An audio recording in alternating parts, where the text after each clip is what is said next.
The night my daughter-in-law grabbed my son's wrist and twisted it behind his back at the dinner table, she was smiling the whole time. Not a nervous smile, not an embarrassed smile. A smile that said she had done this before, and she had never once been told to stop. I watched it happen from across the table. My son, 34 years old, 6 feet tall, a man who used to climb oak trees in our backyard barefoot, went completely still. He didn't pull away. He didn't say a word. He just looked down at his plate like he was waiting for it to be over. Her mother laughed. Actually, laughed. She picked up her wine glass and said, "Oh, that's just how she keeps him in line. Every man needs a little managing, don't you think, Walter?" She looked right at me when she said it. I put my fork down. I folded my napkin. I said, "Excuse me for a moment," and I walked to the back porch. And I made a phone call that changed everything. My name is Walter Kane. I'm 63 years old. I spent 31 years working as a civil engineer for the county bridges, drainage systems, road infrastructure. Nothing glamorous. The kind of work nobody thinks about until something breaks. I retired 4 years ago with a pension, a bad knee, and more favors owed to me across this county than most people collect in a lifetime. I live alone now. My wife Ruth passed 6 years ago, breast cancer, 17 months from diagnosis to the end. After she was gone, it was just me and my son, Daniel. He's the kind of person who calls just to check in, who remembers that you mentioned being tired last Tuesday and asks about it the following week. He got that from his mother. When Daniel told me he was getting serious about a woman named Christine, I was happy for him. He'd been careful after a painful breakup in his late 20s, and I could see how much lighter he seemed when he talked about her. I wanted to be open-minded.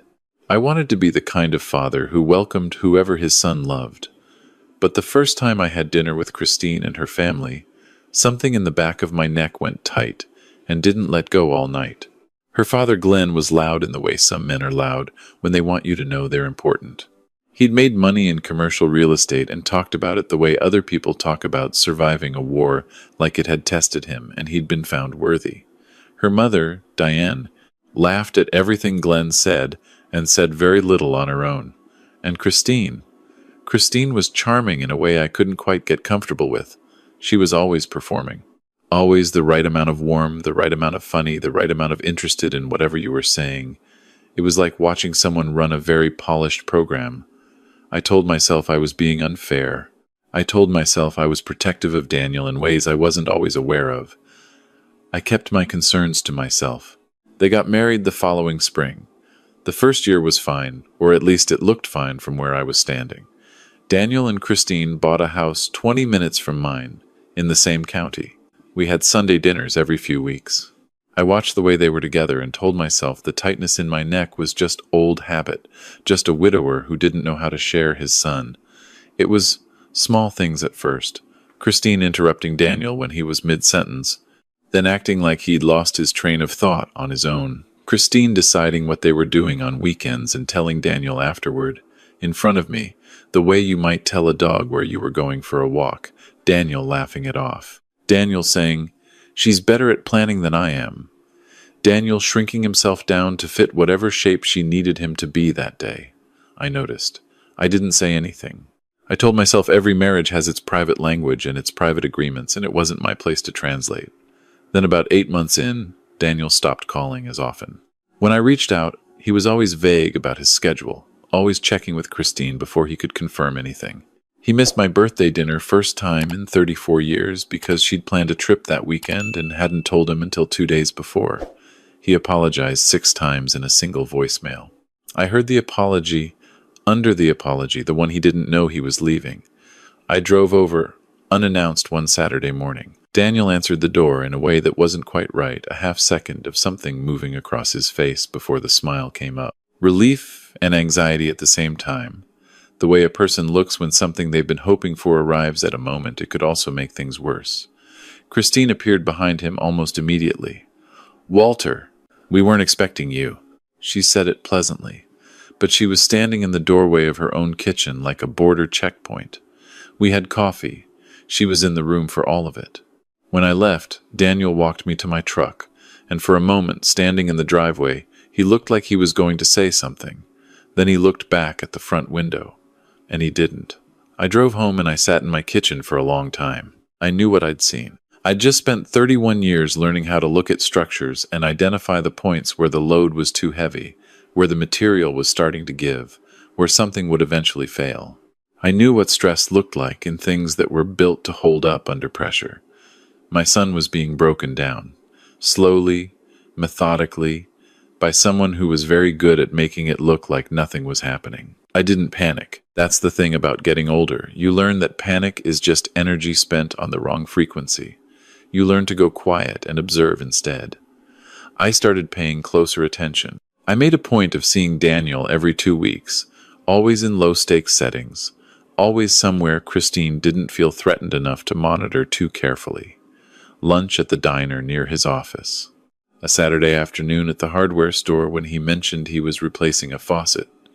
Small, ordinary time. And slowly, piece by piece, I started to see the shape of it. Christine controlled the finances. Daniel had a joint account with her, but his paycheck was direct deposited, and she managed everything from there. He had to ask for money for things he considered personal lunch with a coworker, a new pair of work boots. He said it so casually that I almost missed it. She's better with numbers than I am. Same language, same self-erasure. She'd cut him off from most of his friends. Not dramatically, she never forbade anything out loud. She just made other plans on the nights he'd mentioned wanting to get together with someone, or expressed mild displeasure that he always prioritized everyone else, until his social life narrowed down to her family and their couples, friends, all of whom she'd chosen. She checked his phone. He'd mentioned it once as a joke, then looked like he regretted saying it. I also noticed things I could see on the outside. The way he flinched slightly if she moved toward him quickly. The way he preemptively apologized for things that hadn't happened yet. The way he had stopped having opinions about anything in front of her, what restaurant, what movie, what color, to paint the living room, and then looked at her face to find out what he thought. I recognized it. In 31 years of field work, I'd gone out after floods and assessed damaged infrastructure bridges, culverts, retaining walls. The damage from sudden catastrophic force looks different from the damage done by sustained pressure over time. Slow damage is quieter, harder to see, more dangerous, in some ways, because it happens before anyone sounds an alarm. I also recognized it because I had read about it. After Ruth died, when I was trying to understand how grief worked and why some people recovered from hard things and some people didn't, I'd read more books than I'd read in the previous 30 years. Some of them were about psychology. Some of them were about family systems, about the patterns people fall into, about what it means to grow up in a house where love comes with conditions and control. I was a 60-year-old engineer from a county in the rural mid-Atlantic, and I had accidentally become better read on coercive control than most people I knew. I knew what was happening to my son. The question was what to do about it in a way that would actually help him, and not just relieve my own need to act. Here's what most people get wrong about situations like this. They think the right move is to confront it directly. Tell the person what you see. Make them choose. Force the issue into the open. I understand why that feels right.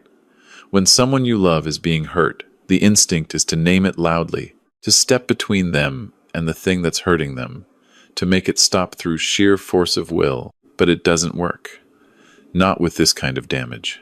When someone has been systematically cut off, slowly reshaped, taught to doubt their own perception of reality, confronting it directly just confirms the story they've been told about you.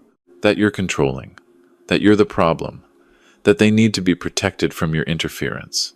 I'd seen it happen to other families. I'd watched fathers and mothers and friends push too hard and get pushed completely out of a life they were trying to protect. So I did something different. I waited. I built. I kept showing up. Every 2 weeks. Ordinary time. No pressure. I made sure Daniel knew he could call me at any hour without it needing to be an emergency. I never said a negative word about Christine directly, not because I believed in staying neutral, but because I knew that any ammunition I gave her would be used against the relationship I was trying to maintain with my son. And I started quietly gathering information, because I had learned from years of infrastructure assessments, from accident reports and failure analyses, that if you want to address a problem at its root, you need to understand its full scope first. I have a friend named Phil who retired from the county sheriff's department about 5 years ago. We go back 30 years. I helped his department with a drainage issue on their training facility, and he helped me navigate a bureaucratic nightmare with a bridge project on the county line. Phil is the kind of man who knows everything about everyone in a 20-mile radius and has the judgment to know what to do with what he knows. I called Phil and told him what I was seeing, not to ask for anything illegal, just to ask if he knew anything about Glenn, Christine's father, or their family. Sometimes patterns are inherited. Sometimes understanding where a person came from tells you a great deal about where they're headed. What Phil told me wasn't criminal, but it was instructive. Glenn had been investigated twice for financial misconduct related to his real estate business, nothing that led to charges, but enough to establish a pattern. There was a former business partner who had settled a dispute quietly under terms that included a non-disclosure agreement. Glenn ran his family the same way he ran his business. Tight control, selective information, punish any defection. Christine had grown up watching that. She had learned it the way children learn their first language. This wasn't an excuse. Understanding something is not the same as excusing it. But it helped me understand the full weight of what I was dealing with, not just a difficult daughter-in-law, but a woman who had been trained since childhood to operate this way and had never once been required to stop. About 11 months into the marriage, Christine's family began hosting a monthly Sunday dinner at Glenn and Diane's house. It was presented as a tradition they'd always had, though Daniel mentioned it started after the wedding. I was invited occasionally, clearly as a courtesy. I went, because showing up matters, and because you learn more by being present than by being principled about your absence. It was at one of those dinners, a Sunday in late October, the kind of evening where it gets dark early and everyone is a little edgy from the change in season, that everything broke open. We were seated around a large dining room table, Glenn and Diane at the heads, Christine and Daniel across from me, Christine's younger sister and her husband to my left. There was wine. There was a roast that Diane had clearly worked on for hours. There was the usual performance of a normal family dinner, which I had learned to read for its undercurrents.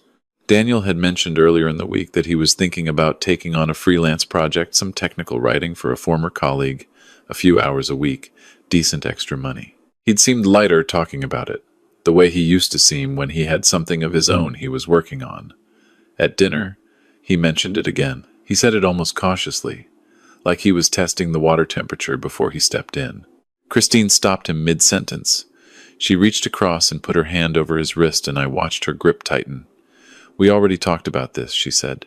Her voice was perfectly calm, perfectly social, the kind of calm that is its own kind of threat. "I know, I just thought—" "We talked about it," she squeezed. I watched his hand go white at the knuckles. Glenn chuckled at the head of the table. "Sounds like someone's got his answer." Diane smiled into her wine glass. Daniel looked down. He said, "You're right, sorry." He said sorry, to the table, to no one in particular. He said sorry for having mentioned something that was his own. I felt something go very still and very cold in my chest. I looked at my son's face, at the practiced blankness of it, the careful absence of expression that a person learns when they've been punished enough times for having one, and I recognized it. Not from anything I'd read, from something older. From the year after Ruth was diagnosed, when I used to watch her in the mornings trying to decide how much energy she had, and whether it was worth spending on an argument about whether I was overprotecting her. That particular kind of resignation. That particular shape of a person trying to take up less space than they're owed. I put my napkin on the table. I said, "Excuse me for a moment." I walked through the kitchen, out the back door, and I stood on Glenn's back porch in the October dark, and I called my son's former therapist. I need to explain that. Daniel had seen a therapist for about 2 years after Ruth died, a woman named Dr. Sandra Okafor, who worked out of an office in the next town over. He'd stopped going about a year before he met Christine. He'd never said why, just that he felt like he'd gotten what he needed from it.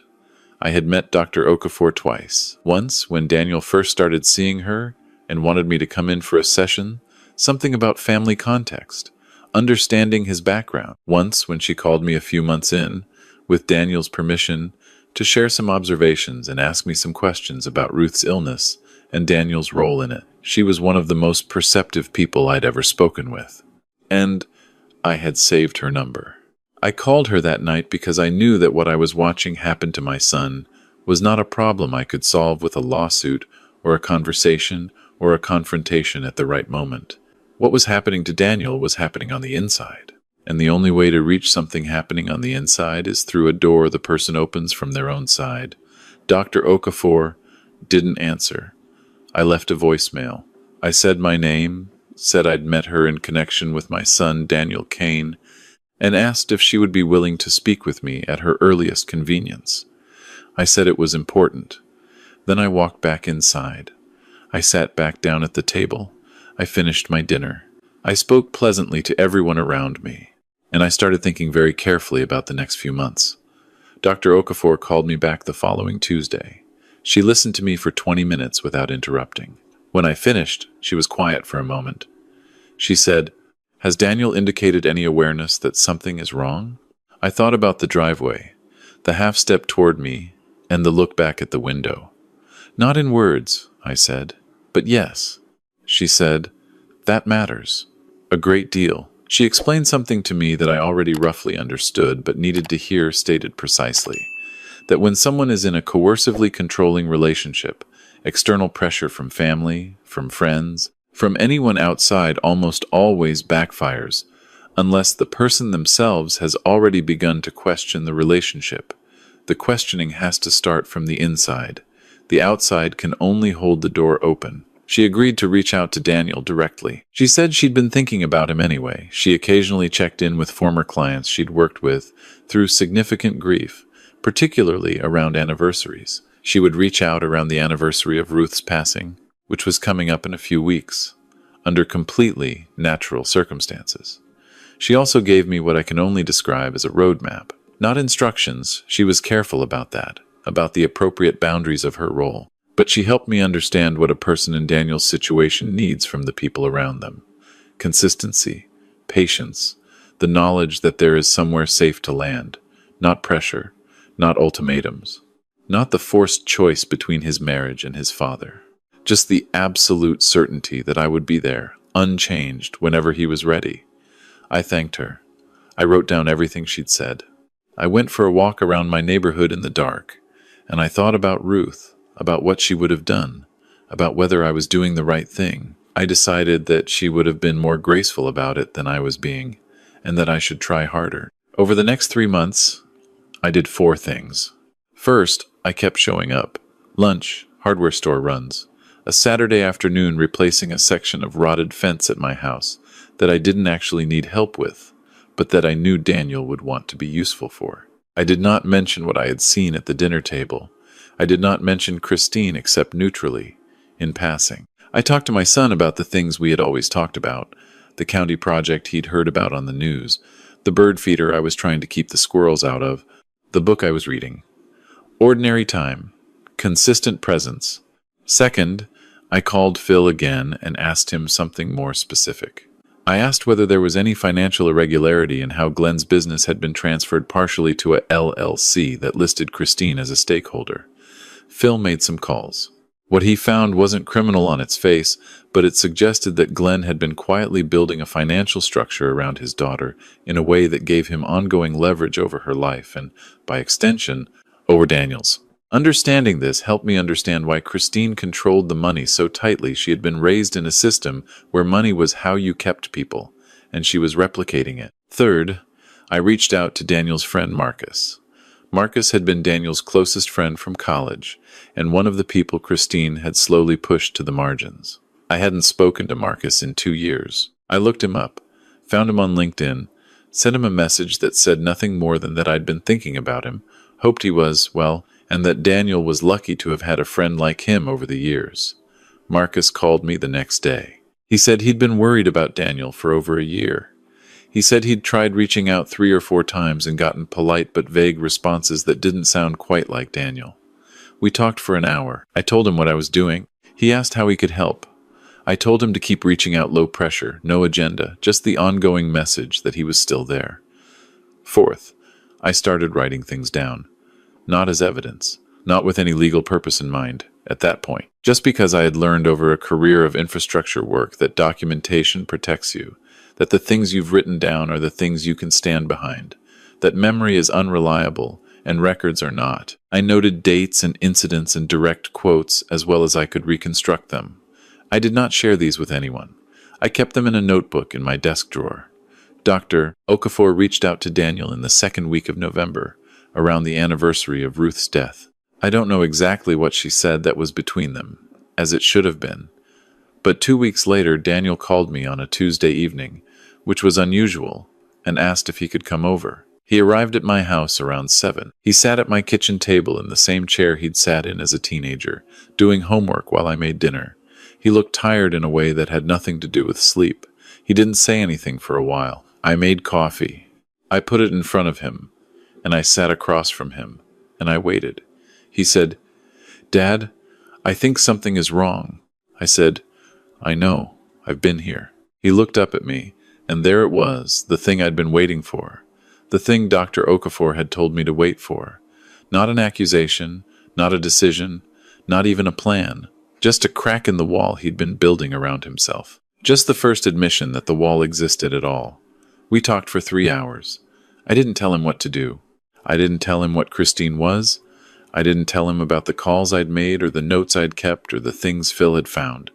That wasn't what he needed that night. That night, he needed to talk, and I needed to listen. And I needed to be exactly the person I had always been to him. Not a rescuer, not a fixer, just his father, steady and present, and not going anywhere. Before he left, he said, "She's going to say, 'I've been talking to you behind her back.'" I said, "You've been talking to your father. You're allowed to do that." He nodded.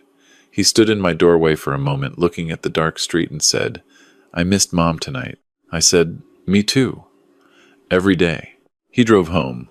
I sat in my kitchen, and I allowed myself, for the first time since October, to feel the full weight of how frightened I had been.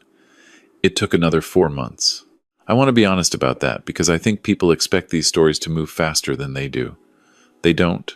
Real change in a person who has been systematically diminished doesn't happen in one phone call or one conversation or one dramatic moment. It happens in increments. It happens in the accumulation of small recalibrations, each one adding a little more clarity, a little more volume back to the voice that's been turned down. Daniel started seeing Dr. Okafor again in December. He told Christine it was about processing grief around his mother's anniversary. That was true, it was about that. It was also about other things. Christine didn't like it, but she didn't stop it, probably because she hadn't yet identified it as a threat. Marcus started showing up again, just texts at first, then a lunch in January that Christine didn't know about, then more regular contact. Daniel told me Marcus felt like a missing piece he hadn't realized he'd been searching for. I kept my Tuesday lunches with my son. I kept my notes.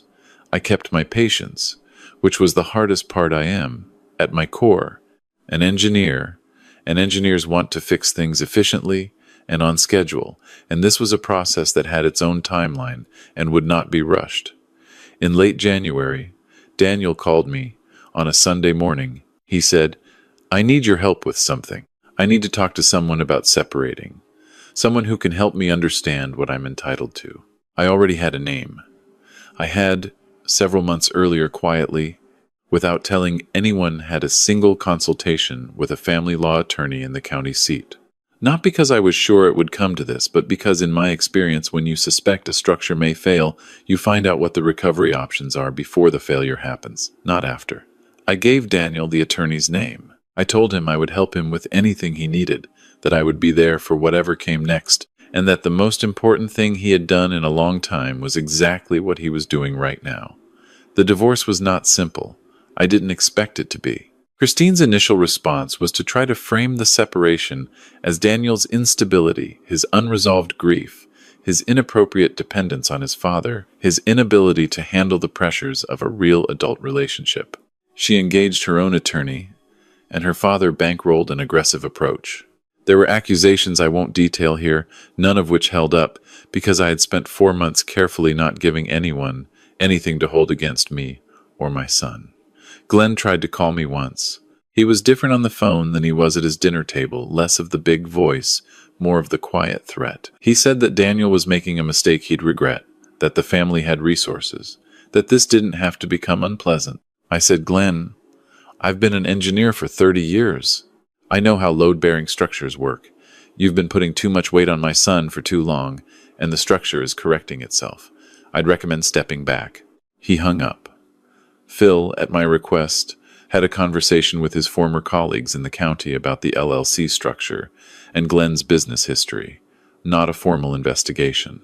Just a quiet conversation, the kind that leaves people aware they're being observed. Glenn became considerably less aggressive in his approach to the divorce proceedings within 2 weeks. The notebook I'd been keeping became, in one specific instance, genuinely useful not in court, but in a meeting with Daniel's attorney, where we needed to establish a timeline of events, and I could produce exact dates and quotes. The attorney said she wished more clients came in prepared that way. The financial situation was complicated because of how tightly Christine had controlled everything. But Daniel had been working, had been contributing to assets, and had an attorney who understood exactly how to document that. The process took 7 months from Daniel's initial filing to final decree. I will not pretend it was painless. It was not. There were nights Daniel slept on my couch because going back to that house, even knowing it was almost no longer his house, felt like more than he could do. There were mornings he sat at my kitchen table and didn't say anything for a long time. I made coffee. I sat across from him. I let the silence be what it needed to be. My son is doing well now. I want to say that plainly, because I know that's what you came here for. Not just the weight of what happened, but the knowledge that it ended in a place worth reaching. He lives in an apartment 20 minutes from me. He took the freelance writing project that he had mentioned at that October dinner table, the one Christine had silenced with a hand on his wrist. It turned into something larger, a steady side arrangement with a firm he respects, doing work he's genuinely good at. He has lunch with Marcus every couple of weeks. He calls me on Tuesday evenings usually, and sometimes just to tell me about something interesting he heard on the radio. He's in therapy still. He goes every other week. He says it helps him understand his own patterns, why he made the choices he made, what he wants to make sure he doesn't carry forward. He talks about his mother a lot in those sessions. He told me about what it meant to grow up watching her handle hard things with so much grace, and about the ways he'd internalized beliefs about love and sacrifice that didn't always serve him. I think about Ruth when he tells me those things. I think she would be so proud of him, not for leaving, for finding himself again on the other side of it, for deciding he deserved to take up the space he was owed. I still have the notebook. I haven't thrown it away. Not out of bitterness. I don't carry bitterness well. Never have. It makes me too slow. I keep it because it reminds me that documentation is protection, that patience is a form of action, that showing up steadily over time is one of the most powerful things a person can do for someone they love. Christine has moved back in with her parents, I'm told. Glenn's business had a difficult year. I can't say I'm sorry about either of those things, but I also didn't engineer them. I just made sure that the people who needed to be aware of certain information were aware of it, and I let consequences find their own way. That's the thing about load-bearing structures. You don't have to collapse them yourself. You just have to stop letting the wrong things bear the weight. I'm 63 years old. I have a bad knee and a good pension and a bird feeder I still haven't managed to fully squirrel-proof. I have Sunday dinners with my son about twice a month, and sometimes Marcus comes too, and we sit around my kitchen table and eat whatever I've made and talk about nothing in particular for a couple of hours. Last Sunday, before Daniel left, he stopped in the doorway and said, "Dad, thank you for all of it." I said, "You don't have to thank me. That's just what this is." He nodded. He knows what I mean. We both do. That's what it means to be someone's father. Not to fix everything, not to fight every battle, just to be there, steady and unchanged, so that when your son finally finds his way back to himself, he knows exactly where home is.